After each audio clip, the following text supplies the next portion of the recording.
sitting down and listening to us can be sort of a daunting exercise. And how much free time do you have?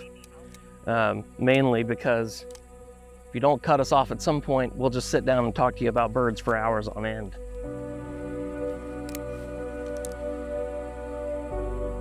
I want to understand and contribute to the greater knowledge of the amazing feat that is migration. You know, if you're an Olympic runner, you might train years and years and years for your final event. But these birds are able to undergo physiological changes without any training.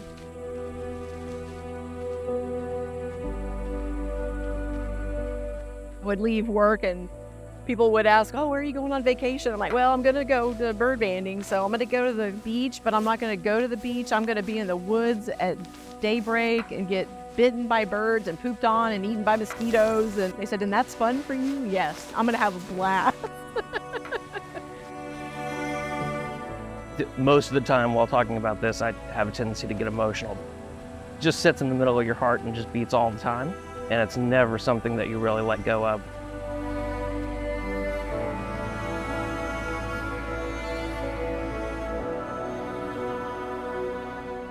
We here at BCA devote ourselves entirely to bird research and public outreach and education.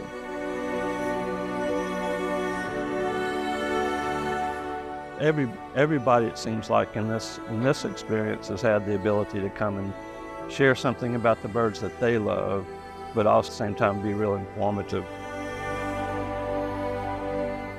Sort of to speak to the amount of knowledge that we have here among the crew is everybody is pretty much specialized in a different thing. Like Amanda is the Vireo queen, Brandy and Mark and most of the old HBSG crew members are pretty diversified, but they each have their own little thing that they're really specialized in.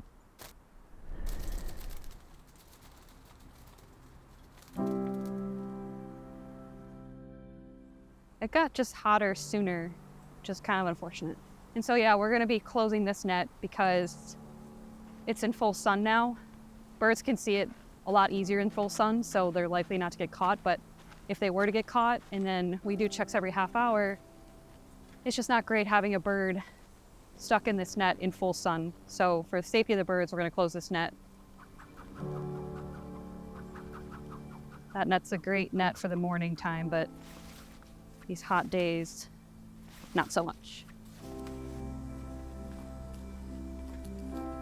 Where we have the net set up is sort of just different patches of habitat. And as the birds are passively just moving through the habitat, they fly into the net, and so they can get caught either direction. They'll fall in this pocket this way, but there's also a pocket this way. And then we just extract them out of the nets.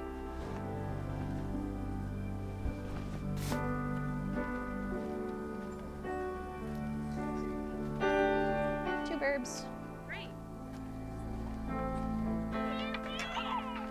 Yeah.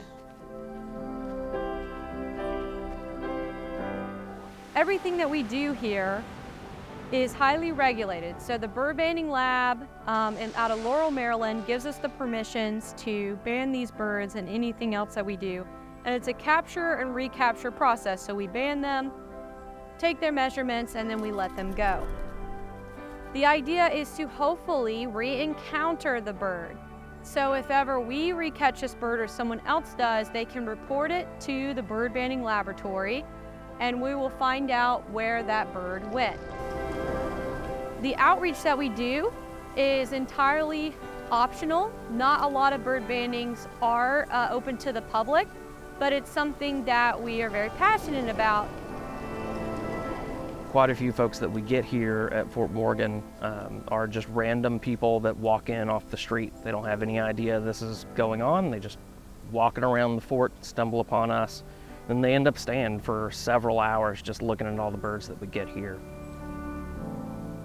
That's a really good feeling, knowing that we can impart some of that knowledge and pass it along and maybe make a birder out of somebody who wasn't. The showstopper is a hummingbird. When they capture one, bring it back, and they go to release it, and they put it in your hand, and it will just sit in your hand and not move. because it's never felt a hand before. It's what I've been told.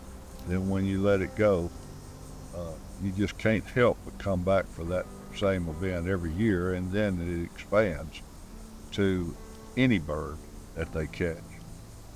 All the birds look so pretty up close, and you never pay any attention when they're up in a tree. They're just a brown bird, and you see them at hand, they're a whole different animal. Most of the time while talking about this, I have a tendency to get emotional because that's where that sits. And it's never something that you really let go of or really ever leaves you at any point. We walked in and Bob Sargent was standing and talking to a group, and he was holding a bird and showing it and explaining what it was and everything. When he was ready to let it go, he said, "Would you like to release this bird?" And Kyle was just stunned. And he said yes. And from that moment, Kyle was like, "I want to be here every day."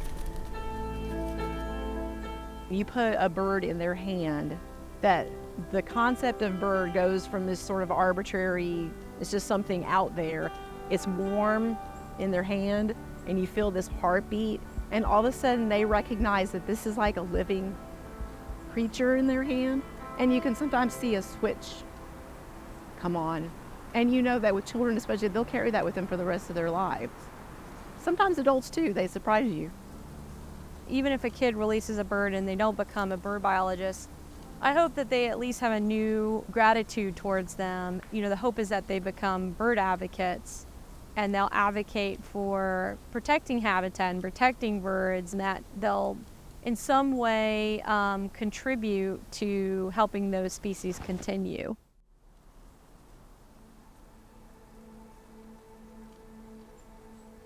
Here at a banding station, and especially ours, you get so up close and personal. And to actually have a bird in your hand or have the opportunity to have one in your hand, it makes that connection real. The difference between seeing a bird in a tree that's 20, 30 feet away through binoculars is far different than having a beating heart sitting in your hand. While I can appreciate the academic side of things, I work with the public, that's my job. I talk to John Q. Public every day. If you can't get the average person interested, it doesn't matter how many papers you publish about anything. It doesn't matter if you can't get people on board to care about birds and preserving birds and the habitat that goes with birds and everything that's all connected, because we are all connected, then none of the academic stuff makes any difference.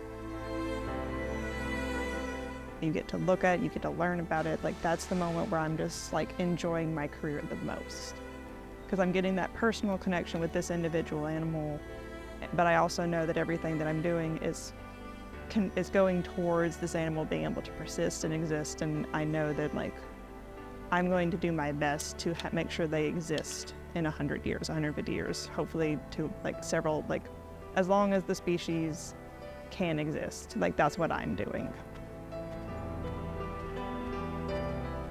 One of the really awesome things about this site in particular here at Fort Morgan is the fact that, you know, they've got access to the Sargent's data going back all those years right now, especially with climate change happening. You probably have heard it here anecdotally from some of the folks that have been here much longer than me, talking about the stories of, 10, 20 years ago when they'd have buckets worth of birds. We're sitting here hoping to get 20, 30 in a day right now. If we pull the historic data and average it over time, I would strongly suspect there's been just a significant decrease in raw numbers of birds, and that matches what we're seeing elsewhere. So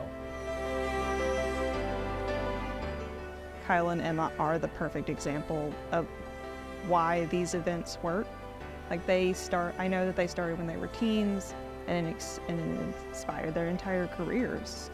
And now they've taken it over, and we, like, being able to help bird populations requires so much long-term data, and the only way that we will ever be able to have effective data sets to guide conservation is inspiring the next generation to continue and improve what we're working on.